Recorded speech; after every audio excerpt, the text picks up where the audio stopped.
Salam uşaqlar, bu dərsimizdə dimin test toplusunun 7-ci səhifəsini işləməyə başlayacağıq. Vaxt itirmədən keçək 65-ci suala. 65-ci sualda maddələr verir, aqreqat halı verir, qarışığın növü göstərilir və X və Y maddələrdən ibarət qarışıq hansı üsulla ayırarlar. Bu zaman siz yaxşı olar ki, yerinə bir nümunə qoyasınız, daha rahat olacaq onda. Misal üçün, mayenin yerinə su qoysam, bərkin də yerinə axı müxtəlif cinsli deyir, onda qum qoyaram. Eyni cinsi desəydim, misal üçün duz qoya bilərdim. Su, qum qarışığı necə ayırarıq? Süzməklə. Deməli, maye bərk qarışığı müxtəlif cinsli olduqda süzməklə ayıra bilərik. Bu zaman, misal üçün, burada qıf çəksək, burada da bu süzgəc kağızı qoysaq, su keçəcək, qum isə süzgəc kağızın üstünə yığılıb qalacaq. Daha sonra 66-cı sualda isə artıq deyir, maye bərk eyni cinsli oldudur. Yenə yerlərinə maddə qoysaq, mayenin yerinə məsələn su. Bərkin də yerinə duz qoysaq, duzla su eyni cinsli qarışıq əmələ gətirər. Təbii ki, bu zaman artıq biz süzmədən istifadə edə bilmərik. Bu zaman biz buxarlandırmadan istifadə edərik. Misal üçün, hər hansı bir qab götürsəm, içərisinə su, duz qarışığı töksəm, aşağısına spirt lampası yandırsam, yəni istili versəm, su buxarlanacaq, duz isə qabın dibində qalacaq. 67-ci suala baxırıq. Maddələr verilib, ərimə qaynama temperaturu göstərilib. Deyir ki, müsbət 20 dərəcə X, Y, Z maddənin hansı aqreqat halında olduğunu müəyyən etmək lazımdır. Müsbət 20-ni qoyaram bura. Müsbət 20 sol tərəfə düşsə ərimə temperaturda deməli bərk haldadır. Ərimə ilə qaynama arasında düşsə may haldadır. Qaynamadan sonra düşsə isə olacaq qaz halında. Müsbət 20 birincidə ortaya düşür. Yəni ərimə ilə qaynamanın arasına. Deməli burada may haldadır. Sonra aşağıda baxıb görür ki, mənfi 60-da mənfi 10-da. İkisi də sıfırdan soldadır, amma müsbət sıfırdan sağdadır. Deməli, burada olacaq, təbii ki, artıq qaz deməli 20-də qaynamış olacaq. Çünki mənfi 10-da qaynayıb. Deməli, burada qaz haldadır. Daha sonra 20 artıq burada hər ikisinin soluna düşür. Deməli, 20 dərəcədə bərk imiş, 30-da əriyib maye olacaq. Sonra isə 140-da qaynayıb qaz halında olacaq. Bu da bərkdir. Deməli, biz götürürük maye, qaz, bərk. Maye, qaz, bərk D bəndinə uyğun gəlir. Sonra maddələr verilib, ərimə qaynama temperaturu təkrar göstərib, bənzər sualdır. İndi müsbət 10-u qoyacaq yerinə. Müsbət 10 0 ilə 100 dərəcə arasında yerləşir. Ərimə qaynama arasında nə olur? Maye halda. Buraya yazaq. Maye. Mənfi 10, mənfi 60. Müsbət 10 sağda yerləşəcək. Yəni, mənfi 10-da qaz halında artıq qaynayıb, müsbət 10-a qədər, yəni uzun belə deyək də müddət, lap 1000 dərəcədən, 2000 dərəcədə artıq olacaq qaz halında. Buraya yazıram qaz. Təbii ki, indi biz fizikadakı kimi plazma halını nəzərə almırıq. Müsbət 20, müsbət 140 dərəcədə isə müsbət 10 sol tərəfə düşər. Yəni, müsbət 10-da bərk haldaymış. Hələ temperatur artırıb 20 eləsə əriyib olacaq maye. Deməli, maye, qaz, bərk, bu da uyğun gəlir E variantına. İndi eyni maddənin 69-cu suala baxaq. Eyni maddənin halları X, Y, Z ilə işarələnmişdir. Y-i X-ə çevirmək üçün qızdırmaq lazımdır. Z-in molyar həcmi ən böyükdür. Maddələrin aqreqat halını müəyyən edin. Molyar həcmi ən böyük dediyi həmişə qaz halında olar. Çünki bərk halda maddələr, belə deyək, hissəciklər bir-birinə yaxındır. Qızdırırıq, çevirilir maye, maye biraz daha, belə deyək, geniş həcm tutur.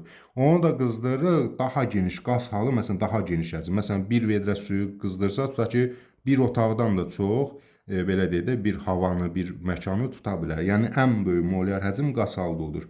Burada da deyir ki, Z-in molyar həcmi ən böyük. Deməli, Z hansı haldadır? Qaz halındadır. Z-də yazıram qaz.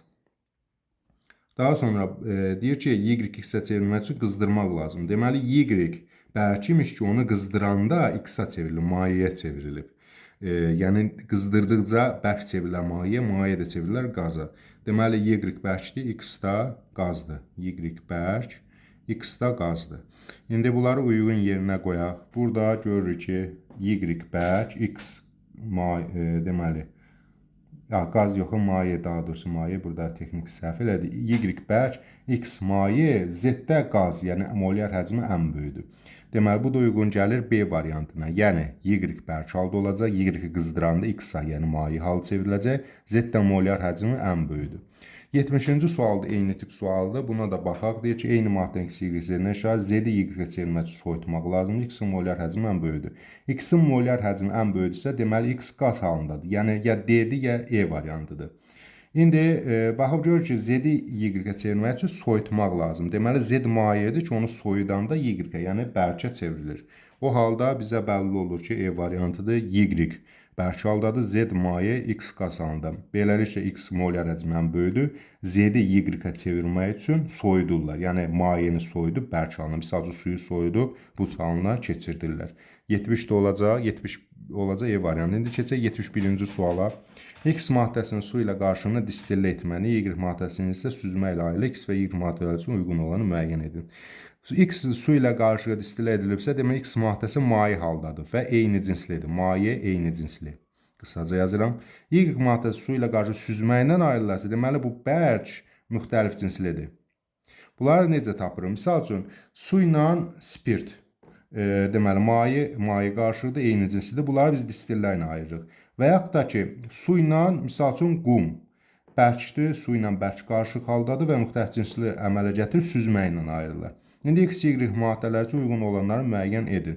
Misal üçün, dedi, maye eyni cinsli olacaq etil spirti və sirkə turşusu. İkisi də maye haldadır və eyni cinslidir. Bunları biz distillə ilə ayırarıq.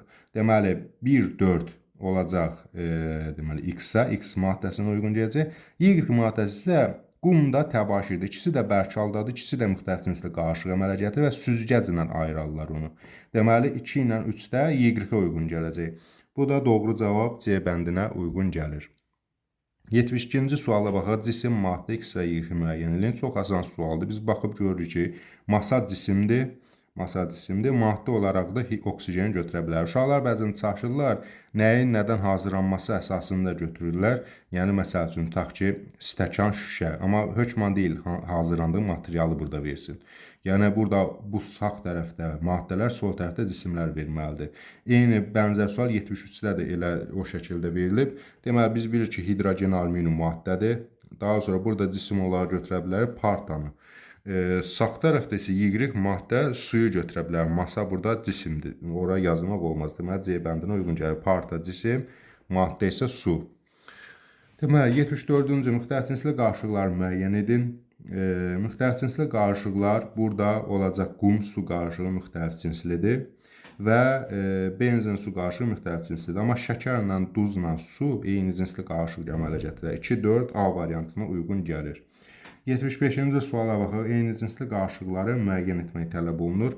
Şəkər, su eyni cinslidir. Soda ilə su da eyni cinsli qarışıq əmələ gətirir. Amma yağ, qum, su ilə müxtəlif cinsli qarışıq əmələ gətirir. Deməli, doğru cavab olacaq 1, 3, 75-ci sualda. Bu dəfə səhifə 7-ni işlədik. Növbəti dərsdə səhifə 8 işləyəcək. Ümumiyyətlə, mən çalışacağım ki, test toplusunda bütün səhifələri işləyərək kanalda yerləşdirim. Ona görə də hər bir səhifənin həlli üçün ayrı-ayrı videoları izləyə bilərsiniz. Sağ olun, növbəti dərslərdə görüşənədək.